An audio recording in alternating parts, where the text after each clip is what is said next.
భక్తిదేవరాయ ప్రేక్షకులందరికీ నమస్సుమాంజలి.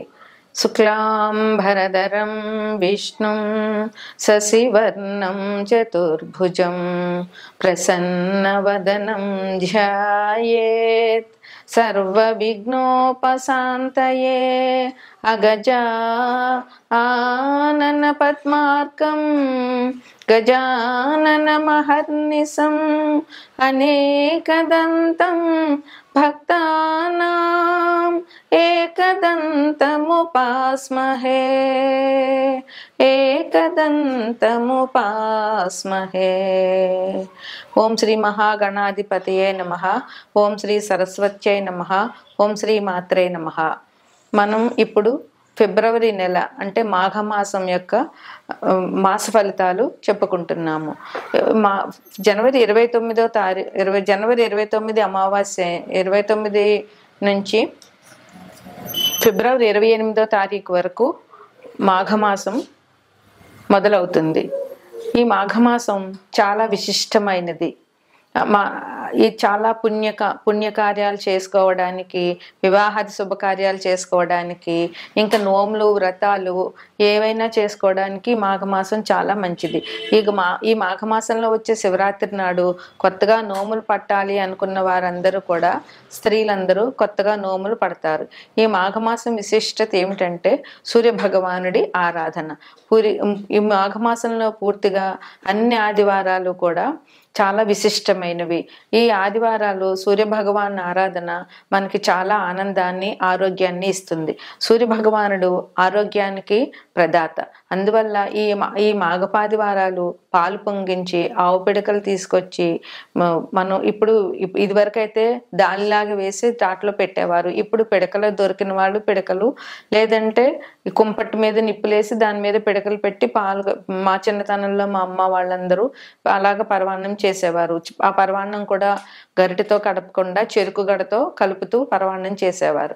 ఇప్పుడు దొరికినంత వరకు చేయగలుగుతున్నారు. లేకపోయినా ఆవు పాలతో పరవాన్నం చేసి ఆ సూర్య భగవానుడికి నివేదన చేయడం వల్ల ఆయురారోగ్యాలు అందరికీ లభిస్తాయి. మనకి ప్రత్యక్షంగా కనిపించే దైవమే సూర్య భగవానుడు. ఆయన ఆరోగ్యాన్ని, ఆనందాన్ని అన్నిటినీ ఇస్తాడు. ఏ గ్రహం బాగుండాలన్నా ముందు సూర్యుడు బాగుండాలి. నవగ్రహాల్లోనూ సూర్య భగవానుడు మన జాతకంలో బాగుంటే అన్ని రకాల సౌకర్యాలు మనకి లభించుతాయనడంలో ఎటువంటి సందేహం కూడా లేదు. ఈ మాఘమాసం జనవరి 29 నుంచి మొదలయ్యి ఫిబ్రవరి 28 వరకు ఉంటుంది. ఈ మాఘమాసంలో 4 ఆదివారాలు మాఘపాదివారాలు అంటారు. అట్లాగే 4వ తారీఖున రథసప్తమి. ఈ రోజుని విశేషంగా సూర్యభగవాన్ని ప్రార్థించి రథం చేసి, తులసమ్మ దగ్గర ముగ్గులు పెట్టి రథం చేసి, చిక్కుడుకాయలతో రథం చేసి, చిక్కుడాకుల్లో పరవాన్నం నైవేద్యం పెట్టడం ఆచారంగా వస్తోంది. అట్లాగే ఈ మాఘమాసంలో 3వ తారీఖు అంటే 3/2/2025 వసంత పంచమి, సరస్వతీదేవి పూజ చేయాలి. ఆ రోజు సాధ్యమైనంత వరకు తల్లిదండ్రులు పిల్లల చేత సరస్వతీదేవి పూజ చేయించి తోచినంత నైవేద్యాలు పెట్టి పిల్లలకి పంచడం వల్ల సరస్వతి అనుగ్రహం పిల్లలకు కలిగి చదువు సంధ్యలు వారికి బాగా వస్తాయి. ఈ వసంత పంచమిని తల్లిదండ్రులు పిల్లల చేత పూజ చేయించడం వల్ల పిల్లలు అభివృద్ధిలోకి వస్తారు. ఈ మాఘపాడ్యం నుంచి గుప్త నవరాత్రులు, శ్యామలా గుప్త నవరాత్రులు మొదలవుతున్నాయి. ఇవి జనవరి 30 నుండి మొదలయ్యి ఫిబ్రవరి 7వ తారీఖు వరకు ఈ నవరాత్రులు చేయాలి. ఈ 9 రోజుల్లోనూ మనకి నవరాత్రుల్లో ఇది కూడా ఒక రకమైన నవరాత్రులు. ఈ నవరాత్రుల్లో సరస్వతీదేవి పూజ ప్రాధాన్యంగా చెయ్యాలి.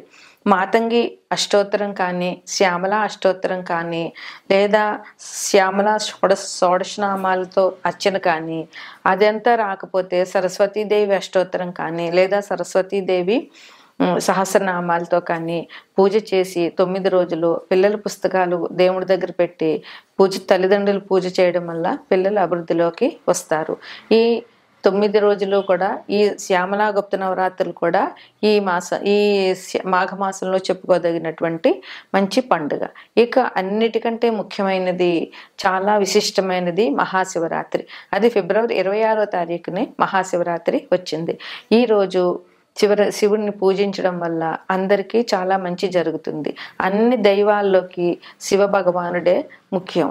ఈయన్ని పూజ చేసి ఈయనకి అభిషేకం చేయడం వల్ల ఎటువంటి దోషాలున్న జాతకంలో అవన్నీ పూర్తిగా పోతాయి.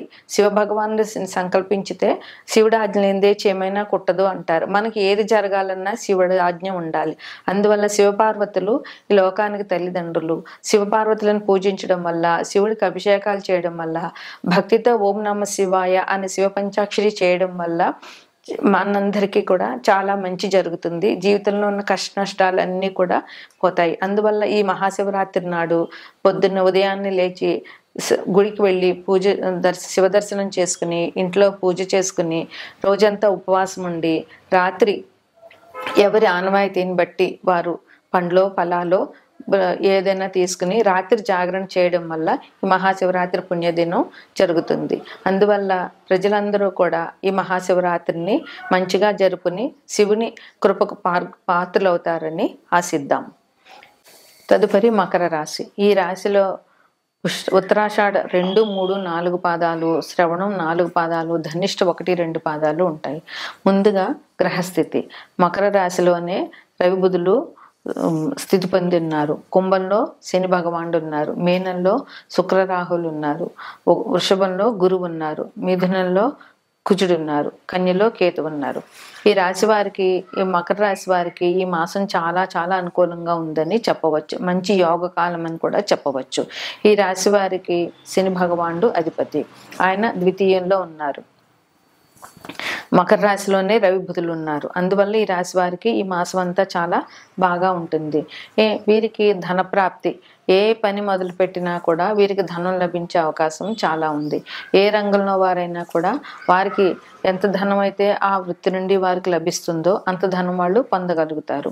వీరికి ప్రముఖుల పరిచయాలు జరుగుతాయి. ఆ పరిచయాల వల్ల వీరు సంఘంలో గౌరవ ప్రతిష్టలు పొందుతారు. అంతేకాకుండా ఆ గౌరవ ప్రతిష్టలు పొందడమే కాకుండా పేరు ప్రతిష్టలు వస్తాయి.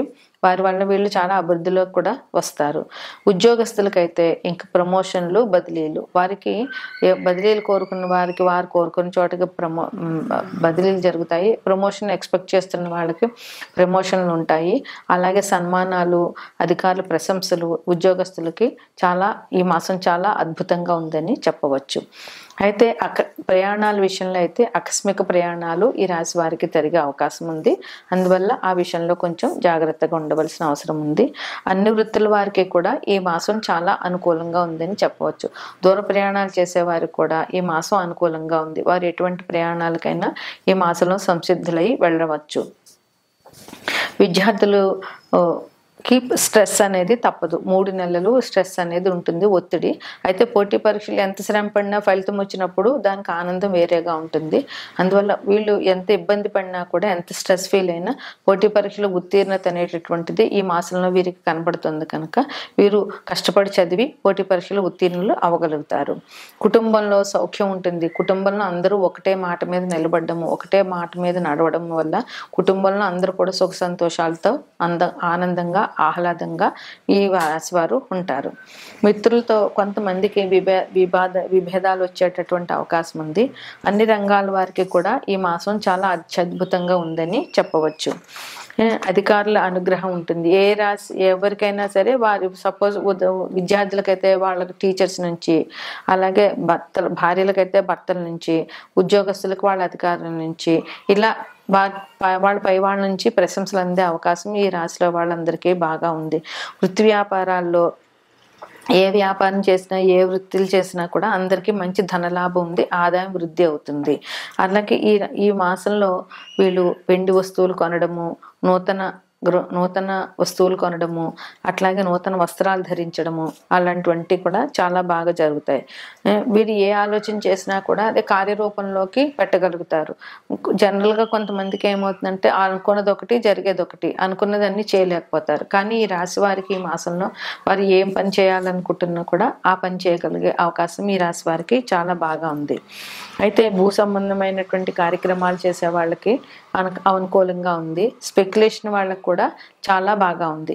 ఎందుకంటే కుజుడు 8వ దృష్టి ఈ రాశి మీద ఉంది కనుక భూ సంబంధమైనటువంటి కార్యక్రమాలు వీరికి చక్కగా జరిగే అవకాశం వీరికి చాలా బాగా ఉంది. అయితే కుజుడు బాగుండాలి వారికి, వారి జన్మజాతకంలో కుజుడు బాగుంటే నూతన వస్తువులు, నూతన ఆభరణాలు కొంటారు.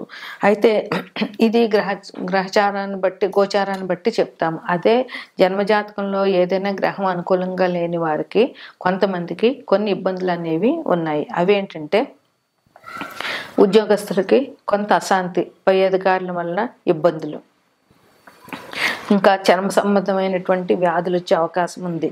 వైద్యం కోసం ధన వ్యయం, వైద్యానికి సంబంధించి ధనం ఖర్చు పెట్టాల్సి రావడము, ఇంకా చెడు స్నేహాలు, చెడు అలవాట్లు, ఇట్లాంటి వాటి వల్ల ఇంట్లో గొడవలు, అలాగే ఆరోగ్యం పాడవడము, సంఘంలో గౌరవం పోవడము, ఇట్లాంటివన్నీ జరుగుతాయి. అది ఏ గ్రహం ఎవరికైతే కొంచెం బాగలేదో అందరికీ అని చెప్పలేము. అయితే అన్ని సమస్యలు పోవాలి అని అంటే దైవారాధన ఒక్కటే మనం చేయవలసిన పని. 12 మాసాల్లోకి ఈ మాసమే, మాఘమాసమే సూర్యారాధన చేస్తాము. సూర్యుడు మనకి ఆరోగ్యాన్ని ఇస్తాడు, అలాగే సంఘంలో గౌరవ ప్రతిష్టలు, పేరు ప్రతిష్టలు ఇస్తాడు, గవర్నమెంట్ ఉద్యోగాలు ఇస్తాడు. ఏ ఉద్యోగం రావాలన్నా సూర్యుడు అనుకూలంగా ఉండాలి. అలాగే ఏ గ్రహం మనకు అనుకూలించాలన్నా కూడా సూర్యగ్రహం ఫస్ట్గా అనుకూలించాలి. అందువల్ల సూర్యుడు మనకు అనుగ్రహంగా ఉండాలి అని అంటే ముఖ్యంగా చేయవలసింది అర్ఘ్యం ఇవ్వడం. సూర్య భగవానుడికి సూర్యోదయానికంటే ముందే లేచి అర్ఘ్యం ఇవ్వాలి. అది స్త్రీ పురుష భేదం కానీ, పెద్ద చిన్న భేదం కానీ, కులమత భేదం కానీ ఏమీ లేకుండా ఎవరైనా సూర్యునికి అర్ఘ్యం ఇవ్వచ్చు. ఎందుకంటే ఆయన మనకి ప్రత్యక్ష దైవం కనుక. అందువల్ల మాఘపాది వారాలు రథసప్తమి రోజున సూర్య భగవానుడికి అర్ఘ్యం ఇవ్వడము, ఆదిత్య హృదయ పారాయణ చేయడము తప్పకుండా ఈ మాసంలో చేయవలసినటువంటి పరిహారాలు. అదేవిధంగా మహాశివరాత్రి రోజున శివునికి అభిషేకం. మకర రాశి అంటే శని భగవానుడు అధిపతి. శని భగవానుడు అనుకూలించాలి అంటే శివారాధన మించిన పరిహారం లేదు. అందువల్ల శివునికి మహాశివరాత్రి మహాపుణ్యదినం. ఆ రోజున శివుడికి అభిషేకం చేయడము, శివారాధన చేయడము, జాగరణ చేయడము మనకి శనిగ్రహ అనుకూలానికి, అదే శివారాధనకి చాలా మంచిది. శివుడు అనుగ్రహిస్తే అందరి దేవతలు అనుగ్రహించినట్టే. శివుడిని మించిన దైవమే లేదు. ఇక సరస్వతీదేవి, మా వసంత పంచమి రోజున సరస్వతీదేవి పూజ చేయడము, లేదా సరస్వతీదేవి గుడికి వెళ్ళి అమ్మవారి దర్శనం చేసుకోవడము, అలాగే గుప్త నవరాత్రులు, శ్యామలా నవరాత్రుల్లో అన్నవాయితీ ఉన్నవాళ్ళు పూజ చేయడము, లేదంటే అమ్మవారి దర్శనం చేసుకోవడము ఈ రాశి వారికి ఇంకా మంచి యోగాన్ని తెచ్చిపెడుతుందని చెప్పడం జరుగుతుంది.